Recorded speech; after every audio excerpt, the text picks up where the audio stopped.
Chez Bissou Télévision, chaîne Oyo Ekokani na yo. Si vous êtes pasteur, vous avez un problème. À Sengio, bâtir hôtel. Hôtel, et le hôtel physique est comme un bongo. Euro, dollar, tout biso à franc congolais. C'était cupide. Euro na yo, et que l'on a péché te. Et que l'on a fait malédiction te. Nulle part dans la Bible, héros l'on la malédiction. Soga sumuki. Le quoi ça l'engombete? C'est quand tu as faveur te. Nzamba comme injuste. Nzamba talaki bangombe, bataba, bameme, bapoigna farine, bazonyo kwama. Ndamo ko nzambe. Nazwa au fond de la moko na pesa pona bato nyonso. Yengena émission ngana ndima toza su te. Il faut dire. La foi sans les œuvres est la foi morte. Oh, il y a qu'à cacher ma transgression naie à ko prospérité. Si on bomba ma bé ma sumu na yo au ko prospérité. Il faut faire très attention. Bible et comment na nzambe yemoko na nzela ya basakoli. Autant que verset moko tikali fidèle nango. Te zala fidèle nango mais Luka verset sont complétés yango. Chez Bissou Télévision, chaîne Oyo Ekokani na yo. Qui a dit que orphelin a koye babongo na ko sepelate na mois oya décembre? Tin, bokosi, bozali bongo motema mabe. Tala, Fondation Vida, oyo ezali bongo dirigé na engambe mwasi atona maye le pebonya na bolingo ya bomama kati na ye ba bengi e bongo Emily Seti Mainga mwasi nzambe mwana ya Canada ya Tongo. Balance bongo opération sunga orphelin na mois oya décembre et kosi la bongo le 20 décembre pour na koyeba bongo na ko récolter ba contribution na bino nyonso soki olingi otinda lisungi na yo. Les lots de banda qu'on a bino ko frapper pour na koluka aide. Donc tu as besoin de soutien à bino avec $1 tu peux sauver une vie. Alors en plus de cela tu as besoin de soutien à bino bilamba, chaussures, bajouer. Donc ceux qui besoin nango vous hésitez à contacter ngaite na numéro na ngai ezali 647 533 43 10. Soki ya solo ozalaka na motema ya bomoto sala lokola mama Emily Seti Mainga mwana ya Canada ya Tongo na $1 na yo ya pamba okoki kosunga mwana ayeba pe na kobika. Fondation Vida ya solo olakisi ya solo ete bolingo ya bonzambe ezali kati na bino pe Emily Seti Mainga ozali penda solo moto nzambe ndenge bazali kobenga yo. Pour coller l'utile à l'agréable, awa na Kinshasa délégation moko ya Fondation Vida bakitaki bongo na commune ya Kisenso na orphelinat La Miséricorde. Chez Bissou Télévision, chaîne Oyo Ekokani na yo. Bozali belé bokota l'émission de partout na pesi bino mbote. Mbote, balamio c'est chez Bissou TV. Oui, madame, la émission na bino réponse à nos questions. Yande ko na bino. Na pesi moyini nanga mbote, moyini bonjour, moyini nanga bonsoir. Bonjour mesdames, messieurs, bienvenue dans votre émission qui est donc cette émission Police du Star, une émission d'analyse et critique. J'ai le réel plaisir, un grand merci aussi à notre sponsor Jésus-Christ parce que c'est lui qui sponsorise cette chaîne chez Bissou Télévision. Un grand merci aussi à maman Emily Seti Mainga, elle a pensé à nourrir les orphelins, veuves, œuvre qui tourne au sali. Donc na bandi oyo ko sala okozwa fruit nango un jour parce que beaucoup epesaka nzamba kanisaka mo. Un grand merci aussi à ma femme Lydie Moukadi, je pense aussi à mes enfants. Un grand merci à tous nos abonnés de chez Bissou Télévision, comme je dis, la chaîne qui vous ressemble. Bandego Balandi, na pesi bino un grand merci na ba soutien na bino pour na opération Sunga orphelin à $1, toujours na cadre ya ko sunga ba na bitike. Les loyo yo zana parents, yo kolana parents mais ba misus baza chance on a té. Na yango to sunga maman Emily Seti na cadre toujours ya ko sunga ba orphelin oyo ba vivre kitoko na décembre awa. Mesdames, Messieurs, le Toro le Belani, Toro le Belabongo, Maïmatali, Bakou bâtir hôtel.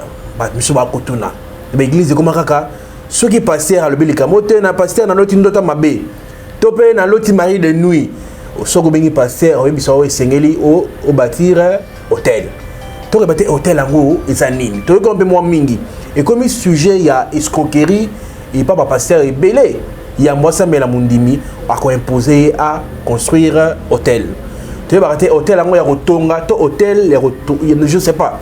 Donc cette émission d'aujourd'hui, mesdames, messieurs, vous allez découvrir Pebokoyeba Mingi sur Hôtel Yango avec l'homme de Dieu Emmanuel, Papa Napession Mbote. Oui, merci. Mbote Nayope, Ndekoshiki Mukadi, Kola Pambola yo. Merci. Pambola pe ba multiples abonnés à Chebiso TV.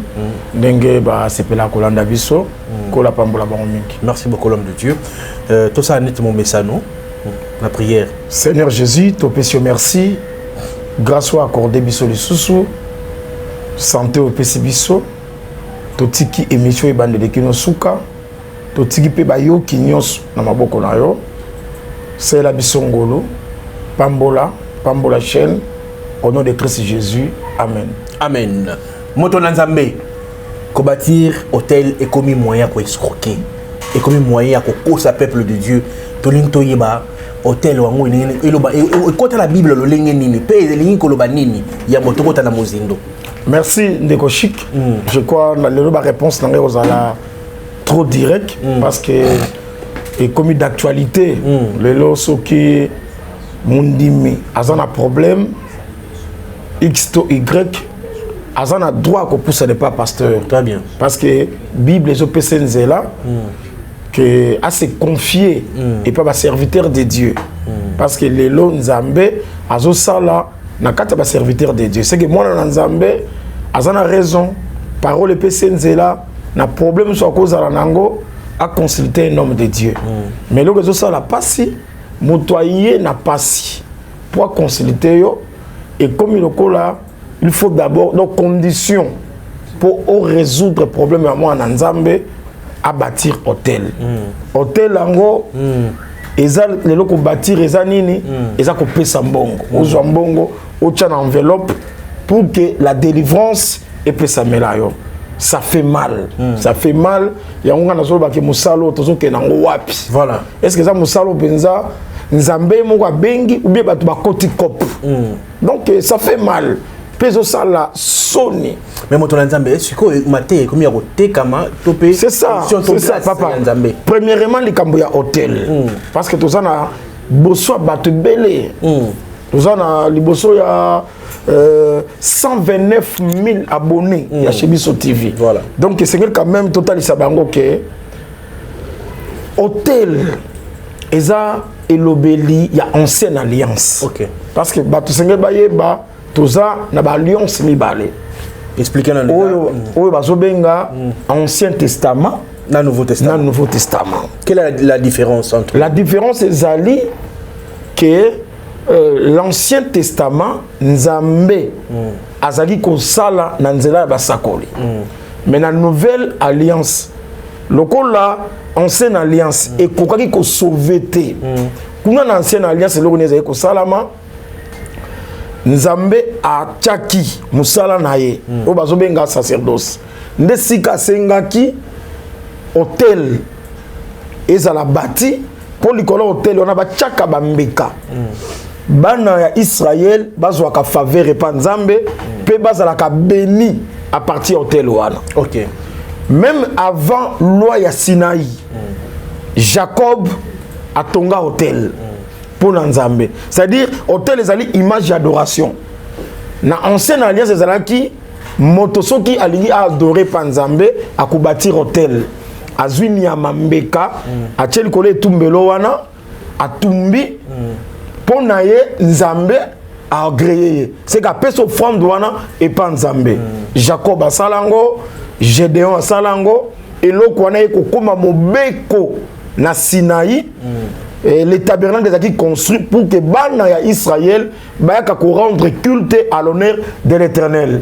Ndé bazé koya soko za riche okoya na ngombe na yo batie le hôtel soko za pona péché et l'ongoli péché soko za pona culpabilité et l'ongoli culpabilité soko pesa action de grâce nzamba selo bolam tout s'est passé sur l'autel. Donc qui l'adoration aux Salama dans l'ancienne alliance. Même pour que Israël soit pengui poison la Nzambe. Wana na zui exemple ya Eli. Eli c'est là qui a tonga hôtel il y a 12 pierres. A Tchambeka devant le prophète Yabal puis a starté pour que Israël de nouveau a la restaurer na face de l'Éternel. C'est que il y a on a dit que ali et ça les ali ba pratique il y a ancienne alliance. Mais hébreu talisibiso boy. OK. Et talisibiso que Yesu a continué mokili. Alobi tu n'as voulu ni sacrifice, ni holocauste, mais tu m'as formé un corps. Okay. C'est que Bambekanyu soto pesamaki, na ba etumbelo wana, écriture zoya ko ba biso clairement que Nzamba linga ki na ngote. A sepela ki na ngote, Nzamba zaki na posa ya un corps. Corps ya nani? Ya Seigneur Jésus-Christ. Poto bakisa boyebi eza boye. Oko remarquer tozana moto mongo na Bible ndeko shiki comme ne Job. Job azaki malamu azaki na bozuye belé. Azaki pe na bana oyo bana bazaki ko kene ba fête. Oyo bakepa ndeko na bango bakepa ndeko na bango bakepa ndeko na bango.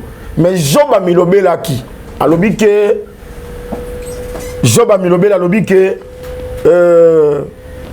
tamu susu bana ngande bazo kene ba fête wana bakosumuka. Lokwa bakosumuka nato nasela bango na pesa bango mbeka. C'est que Job peut à bâtir hôtel.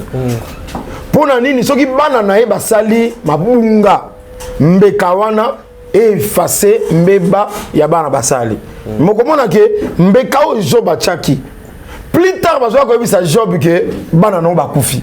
C'est que ningo ba ke mbeka wana likolo hôtel et sauver nango bana te. Et c'est là que Job est moko za la frapper kobanda plante de pied jusqu'à la tête. Si ma restauration ya Job nde Job a rejoint bana mosusu. OK. Et l'ingolo baké hôtel Job a pesaki et batela ki bana te. C'est agréable te. Ah, c'est que nzamba zaki na posa Job yé moko. Tant que Job a rejoint la frapper, père a la restaurer. Wana za ba image. Job ya solo c'est le Seigneur Jésus-Christ. Azala qui frappé na quoi restauration na c'est la résurrection. C'est que na corps na offrande ya Christ ndele longa na yoshik tozana vie. Liwa lisumu eza suna bokonzi ko na bisote. Non na sacrifice Job a pesa ki ya nyama, mais na sacrifice ya corps na e. Pour compléter parole l'obiete, tu n'as voulu ni sacrifice ni holocauste, tu m'as formé un corps. Corps wana eza corps ya Christ. Eza pona koloba ke sacrifice oyo nzambe andimi po na kolongola péché, po na kolongola malédiction, po na kolongola malheur nyos ezali corps ya Christ sur la croix. C'est que pour la répondre directement ndeko chic offrande hôtel nabiso o ezala ki bâti pour que longola bandoto mabe pour que longola stérilité et longola célibat et longola nini hôtel c'est l'œuvre de la croix. Offrande ezali corps ya Christ o yepesa maki sur la croix ndeye kolongola péché ndeye kolongola malédiction. Parenthèse moi muke moto. OK. Ngana linga kutuna mituna. Tuna mituna papa. Lobia wa que grâce ya corps ya Jésus Christ. Christo ilongola masumu pona ni lelo sumu tasai le sumu zara fa atobela susa senga pardon si longtemps kasi masumu ese longwa donc tout ça biso sambela po Jésus ça longwa mamunyo sur. OK, c'est très bien ndeko chic. C'est-à-dire ni ngolo banini. Christ a kufi na croix. Nangini to verset parce que yo za muta culture ya ba verset. Tokoba. OK. Nangini aloba bo. Nazana Jean chapitre 3. Okay. Oh. Nazu ata verset 14. Balobi boye.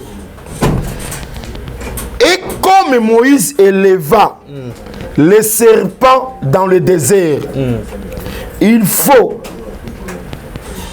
de même que le Fils de l'homme soit élevé. C'est que bana Isa Jean Zobeta le solo ya bana Israël. Baswa maki na nyoka na désert. Maintenant, la solution est là qui va tomber un serpent. Maintenant, je retrouve la serpent wana.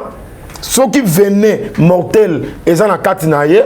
Ceux qui tali, balamoko verné et s'il est coupé les sous-soutés.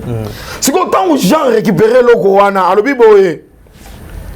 Et comme Moïse éleva les serpents dans le désert, il faut de même que les fils de l'homme soient élevés, afin que quiconque croit en lui ait la vie éternelle.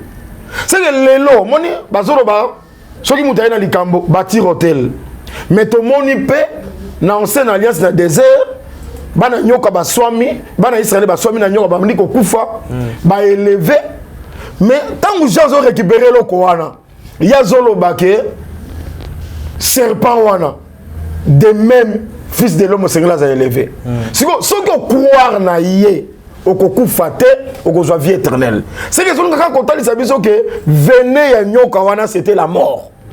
La vie pour écouter, n'engue ba tombola ki miso batala ki, le lo miso ko tombola kotala, ezali ko croire na œuvre wana. Siko na ke pour na répondre yo, na répondre batika ko senga non. OK. Ça c'est la parole ndezali ko recommander. On comprendre on ba ke ba pasteur batika ko senga ba bâtir hôtel. Mais eza cupidité. Pourquoi? Nazana Jean, Matthieu, chapitre 10. Matthieu, chapitre 10, verset 8. Balobiboué. Guérissez les malades. Ressuscitez les morts. Okay. Purifiez les lépreux. Chassez les démons. Vous avez reçu gratuitement. Donnez gratuitement.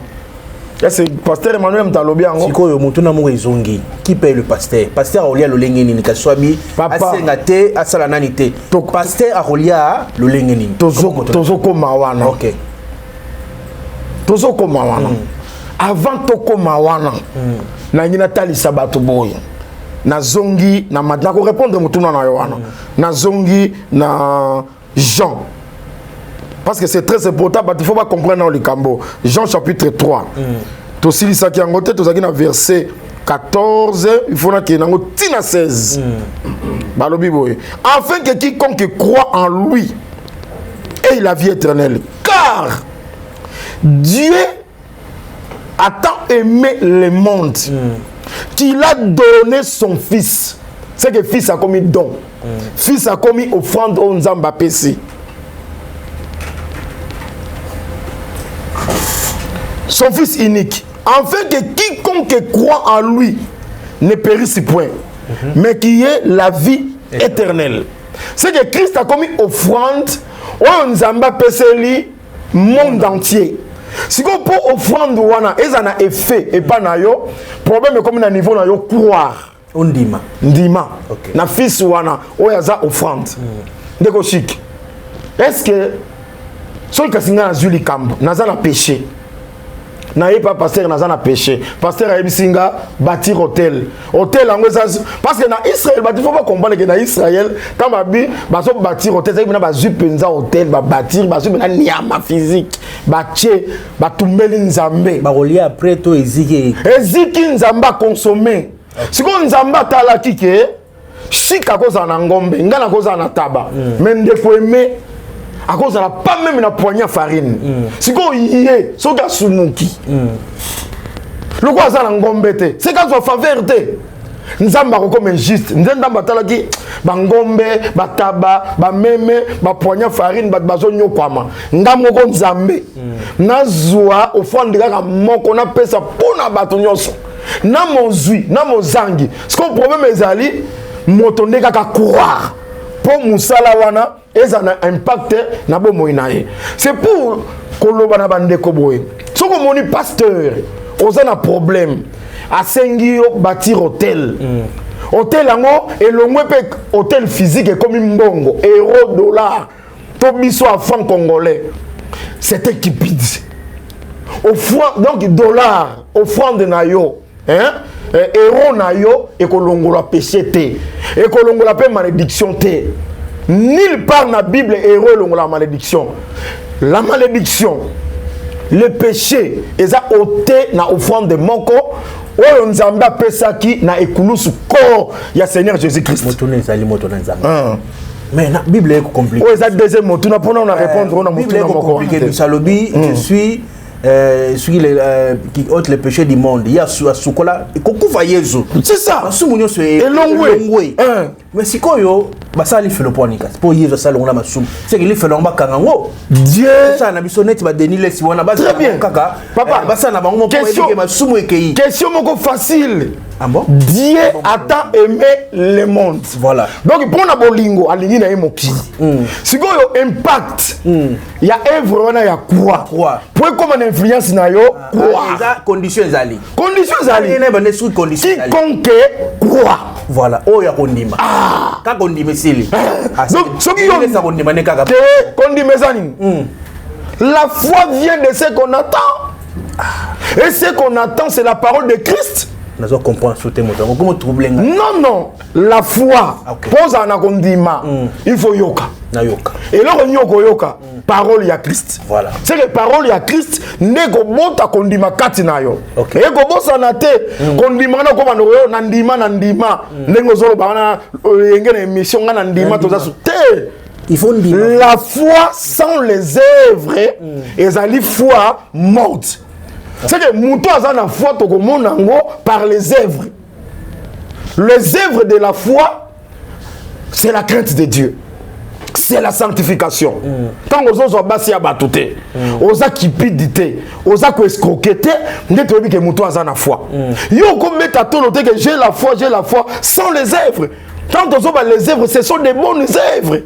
Moi, je ne pense pas que l'impudicité, cupidité, jalousie, querelle, ce sont des bonnes œuvres. Non. Ça, ce sont les œuvres de la chair. La foi sans les œuvres, c'est une foi morte. Donc motola nzambe par exemple nandimi na ndengol be ne nandimi wana sinza balembi singa lobi na saisu mabe nandimi ata 1000 fois na nzamba olimisa kaka to et ça bena ma condition musu c'est fini écriture lobi pardon oya ko cacher ba transgression na ye a ko prospérité soko so bomba mabe masumu na yo o ko prospérité mais oya ko avouer ayamboli et pas nani akoyambole pa nzambe to akoki koyambola auprès des hommes de Dieu. Soki ayamboli pe atiki babi c'est lui qui cache ses transgressions ako prospérité mais o ako avouer pe ko délaisser c'est que soko yamboli fotika mais tant ozo yambolo tikité o sale musala ya punda c'est que faut o yamboli pe o tiki makambo wana nde babi miséricorde ya nzambe e kozali kolo na yo.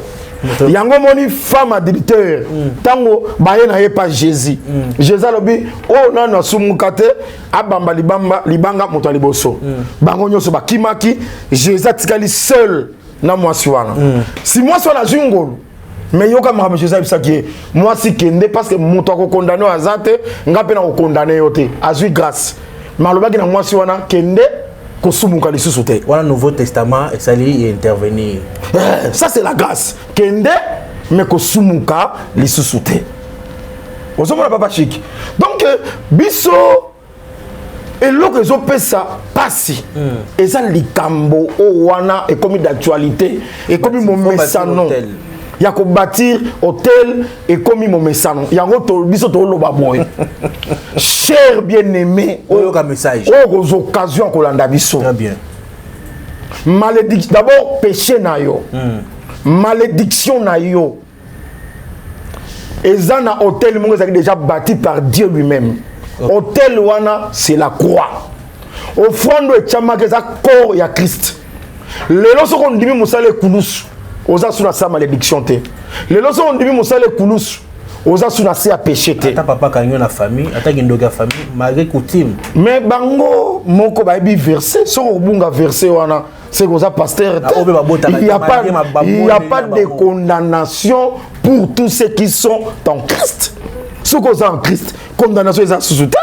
On les a maloba ya motute, ce sont des paroles vraies et sûres. Et mon tonton mais Bible montre comment on peut apparemment. Il y a non, la Bible. Non. Et zo qui ne peut moi mon pandi. Mutu. Au verset monsieur dans la Bible, ce qui moi on a moi ça balité quoi bateau yo. Parce que Bible les autres tout ça biso moi muké na. Bateau yo ba zui.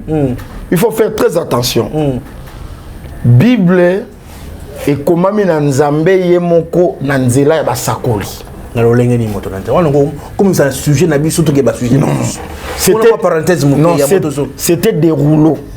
Moto lokola Jérémie azamo sakoli ya nzambe.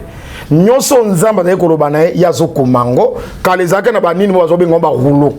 Pe batika ki yango. Il y a des témoignages vrais. Ba Louis II, ba Semer, bango ba ke kozwande ba rouleau wana. Oye comment qui na langue hébraïque. Ba aider biso kaka ba jouer loko ezaki na langue hébraïque. Ba tiango dans un livre. Ba komiango na français, na anglais, na lingala, pe na kikongo. Ce sont yango mon apôtre Paul lobby. Toute écriture est inspirée de Dieu. Au moins, il faut pas tout la Bible, le quoi la livre mususu. Moi ba preuve ezali, to fondament muké. Bible lobby na biso ke batali boso ya mukeza Adam na Eve, c'est faux. Bon la Bible selon la Bible ke balia gimboma. Mais so zui otuni Adam na Eve à l'époque babota bala mi balé na kombo ya Kaina na Abel. Voilà, tango moko bobi muninga. Moko kenda kabinzambe. Place na okenda ba sala mabe don so yo okuta ne po sala yo mabete ba to akuta na bango kuna banani. Et puis tango zonga gina bana, ce sont pour dire que dans la Bible il y a des choses où il peut être balbani sauté. Non. C'est l'esprit de l'Éternel de rassembler yango. Kasi l'esprit de l'Éternel de rassembler. Tina ministère de la parole yango. Acte des apôtres kolobake nzambe asala ki ete bisonyoso to bimana makila moko. Siko soki yo kanga mika na partie tant bakenda ki bakuta ki batute. Il faut kasi motana nzambe côté on a beau expliquer kasi Bible lobike il y a place akenda ki nzambe bika otse lembo. Bible bakuta batona banani. Bato wana bazala qui te sans dents. Ah, t'es non. Baboti bala mi balé. Non. Après Caïn et Ève, Adam botaki. Vous allez comprendre. Et ça le coup là, balobara Jacob que Jacob a bota 12. Ça c'est la Bible. Mais Bible il y a un moment où on peut sa généalogie à bana Jacob, babi que Jacob azaki nabana ya basi au pluriel. Mais ba toi ba dina. C'est que Bible faut en maîtrise. Au moins il y a la maîtrise au montage. C'est que il y a des gens où ba ça la maîtrise. Et linko lobake moto mon côté ko exister dans monde sans qu'il y a bima na makila ya Adam. Tant que vous avez Caïn et Ève, voilà, vous avez un baomi balé. Bangomi balé. C'est que après, parce que sur la terre. N'habitez. Balinga mna utuna mituna. Je me suis tourné. Si vous réponse na yo, et vous éclaircir. Adam sera 930 ans. Tata 930 ans, bien qu'on bota bana combien? C'est que Nicolas Baké et Sika Kendaki bato akutanaki babimaki na Adam. Pourquoi? Parce qu'il y a un verset où ils ont tel sabiso que la Bible le bate Eva bota bane bele bon moto na nzambe. To kanga parenthèse to zonga sujet. Non, la kuna to kena mwa musika. Problème est ça négocique. Yo Bible batanga rangote otangi verset moko tikali fidèle nango. Zala fidèle nango mais Lucas verset sont complétés yango. Ba apôtre na acte des apôtres ba zo ko baké nzambe asalaki ke bisonyo so to bima na makila moko.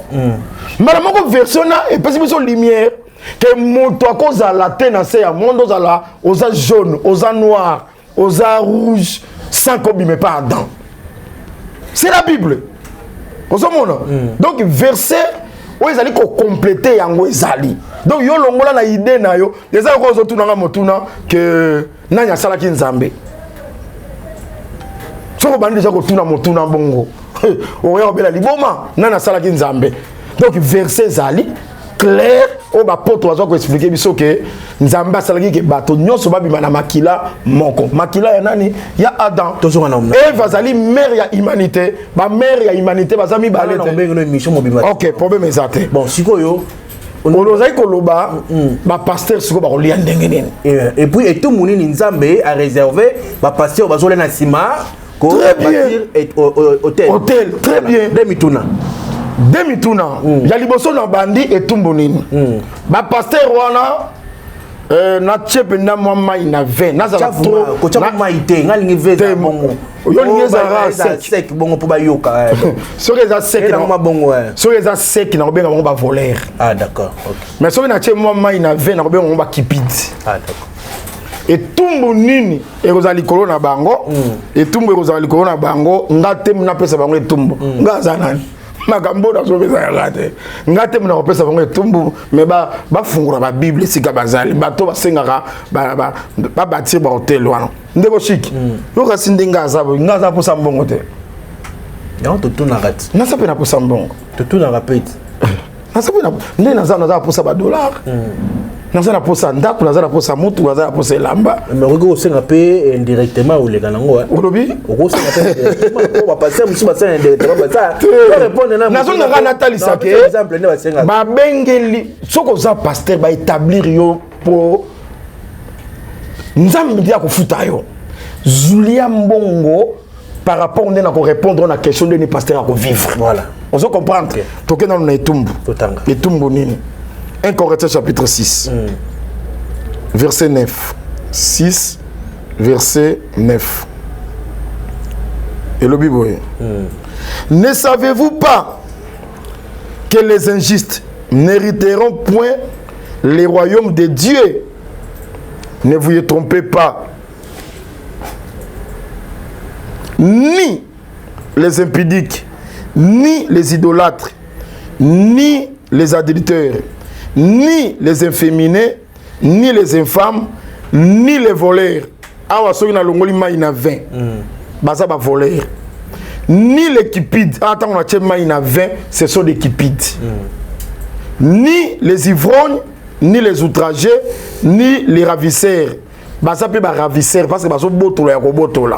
N'hériteront les royaumes de Dieu. C'est que sort na bango ba ko hériter les royaumes de Dieu té. Banani ba ko hériter les royaumes de Dieu té d'après écriture oyo. Des cupides. Donc le corps soit mbongo. Comment mon email a problème na iso déranger ya l'autre va ndo toi mabe. A sentir bena kaza bloqué. Aye yo po sambela po na ye parce que pouvoir et peut s'amélior ma pasteur chasser les démons, purifier les lépreux, pouvoir wana Christ m'tape sibiso. Yo chasser les démons, yo comme ko senga sou muto bâtir hôtel moyennant 1000 €, moyennant 500 €. Osomona. Maman mo ruta benga kinga bike papa, nga na sala kate.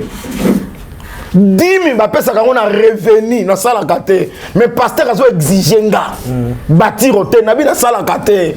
Azo exiger kaka luka ata. Donc eza na batu mususu bake kokota même ba nyongo kaka po ya ko bâtir hôtel. Aza na mbongo te. Na Israël ezaki bongo te. Na Israël mutu akopesa o nzamba pesiye. Wa tche na maboko. Mais mutu aza na eloko te. Ozoti na même mutu kekende ko defa po ya ko bâtir hôtel o sambela pona ye. Mais faut tous appeler motema mawa. Tous a motema mawa. Papa nanga pardon, natanga verset moko. Esaïe. Esaïe chapitre 53. Esaïe 53. Balobi boy.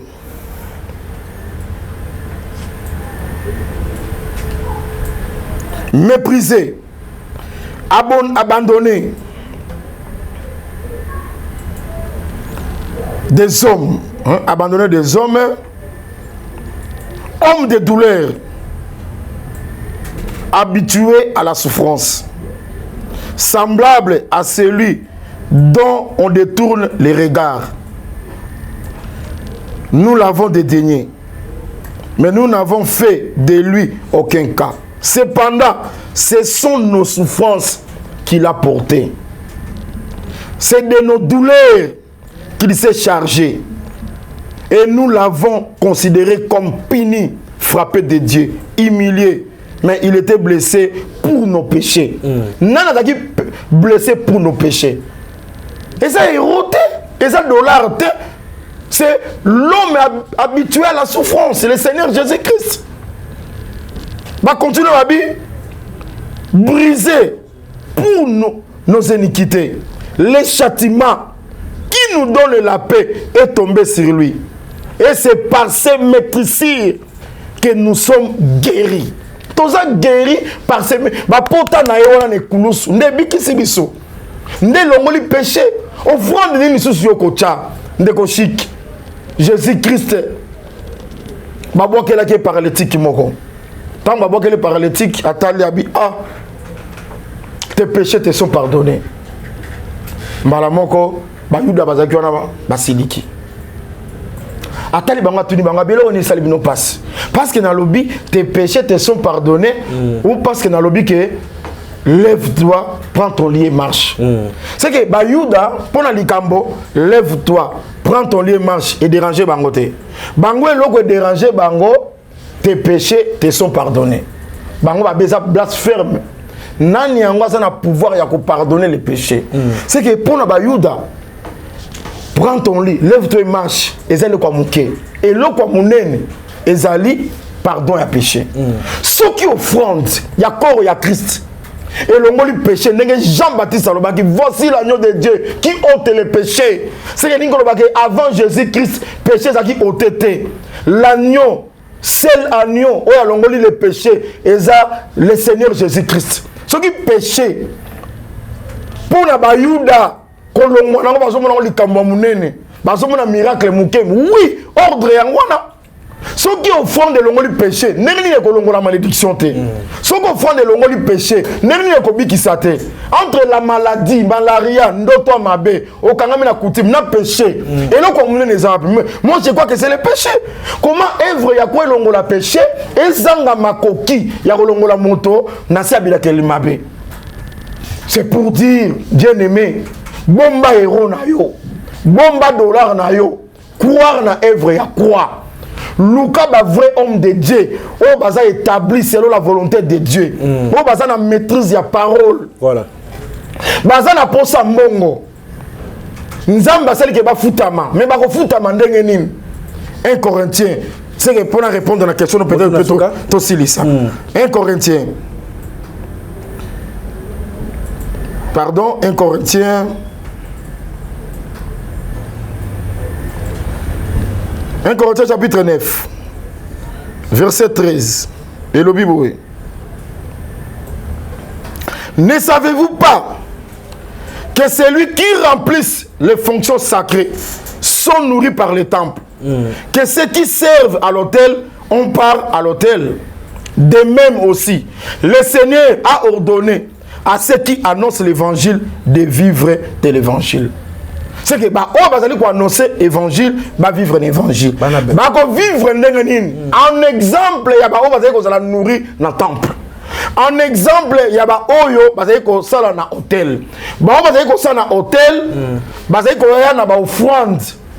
Na offrande on va vivre nango. On va nourrir dans le temple, on va vivre dans dîme. À partir de dîme on va vivre nango.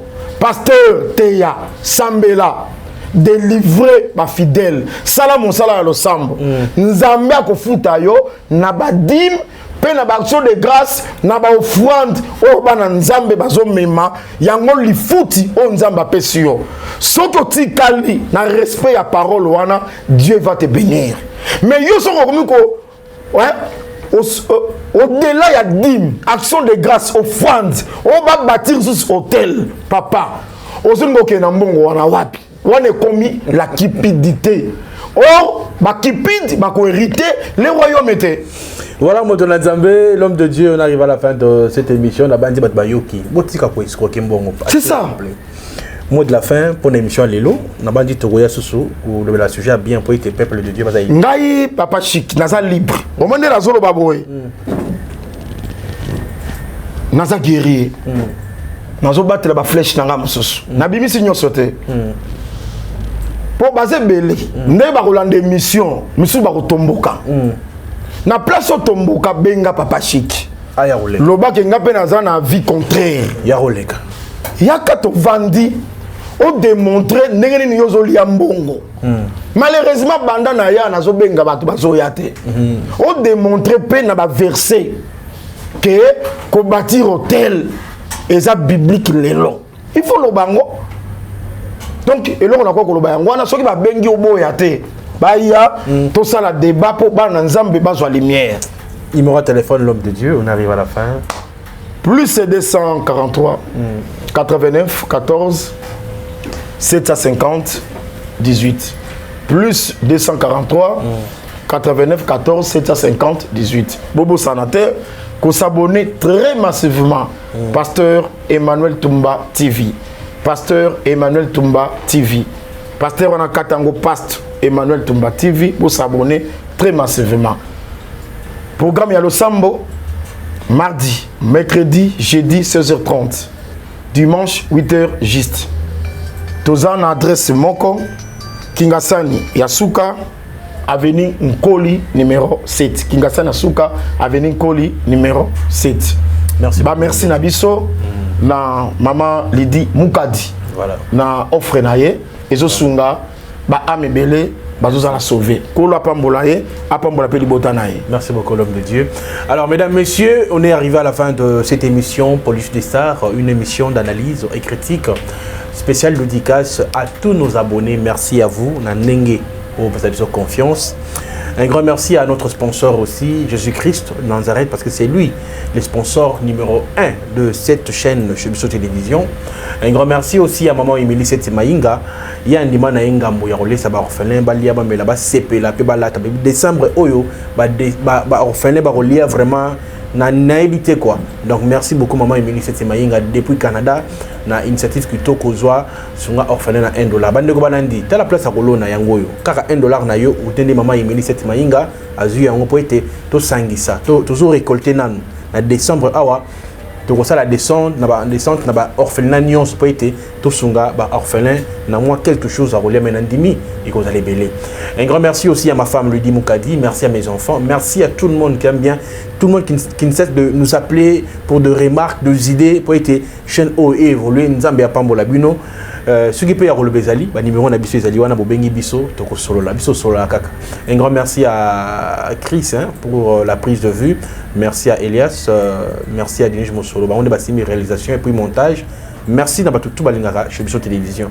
Ba inimbote na pesi bino pe bambote belé o nyos bolingaka biso te biso to lela bino o wapi. Tokola ni basi. Bye bye.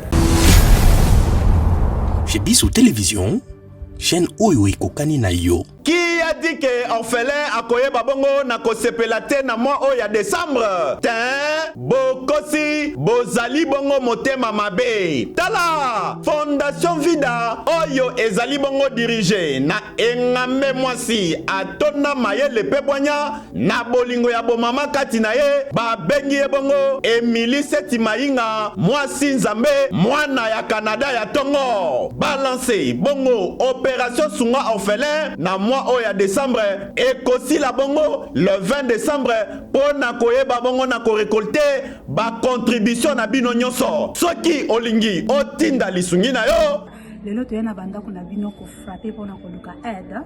Donc tu as besoin de soutien na bino avec $1 tu peux sauver une vie. Alors en plus de cela tu as besoin de soutien na bino bilamba, chaussures, bajouer.